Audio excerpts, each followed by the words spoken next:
એવી સ્કોલરશિપ જ્યાં કાસ્ટ માટે નથી કે સ્પેસિફાઈડ એસસી અથવા તો જનરલ અથવા તો ઈડબ્લ્યુએસ માટે બધા સ્ટુડન્ટ્સ એપ્લાય કરી શકે. એની સાથે સાથે બધા સ્ટુડન્ટ્સમાં ક્લાસ 1 to 12ના સ્ટુડન્ટ્સ, જનરલ કેટેગરીના કોર્સીસ, મતલબ તમે કોમર્સ અથવા તો આર્ટ્સવાળી કોઈ કોલેજ કરો છો, બીકોમ બીએ કરો છો, અથવા તો એની સાથે સાથે પ્રોફેશનલ કોર્સીસ પણ કોઈ કરી રહ્યું છે, બીટેક કરી રહ્યું છે, એમબીબીએસ કરી રહ્યું છે, અથવા તો કોઈ એમટેક કરવાનું છે, મતલબ પોસ્ટ ગ્રેજ્યુએટ સ્ટુડન્ટ્સ પણ આ સ્કોલરશિપ માટે એપ્લાય કરી શકે છે. તમે કહેશો મેડમ આવી કઈ સ્કોલરશિપ? એચડીએફસી પરિવર્તન સ્કોલરશિપ 2025-2026 ઓપન થઈ ગઈ છે દોસ્તો. આ ઓપોર્ચ્યુનિટીનો ડેફિનેટલી તમે લાભ લેજો જ, કારણ કે આ સ્કોલરશિપમાં તમને એવરી યર 75,000 રૂપીઝ મળી શકે છે.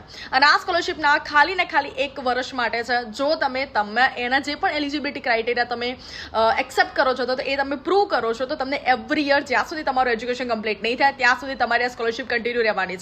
આગળની બધી જ ઇન્ફોર્મેશન માટે તમારે શું કરવાનું છે? પ્રિયેશ જ્ઞાનપીઠ ચેનલ પર જવાનું છે, આખો વિડીયો જોવાનો છે, અને ભૂલથી પણ ડેડલાઇન પહેલા ભૂલી ના જતા સ્કોલરશિપ એપ્લાય કરવાનું. તો ડેડલાઇન લખી દો અને સ્કોલરશિપને આજે જ એપ્લાય કરી દો, અને તમારા બધા જ ફ્રેન્ડ્સને શેર કરી દો કે એ પણ આ સ્કોલરશિપમાં એપ્લાય કરી દે.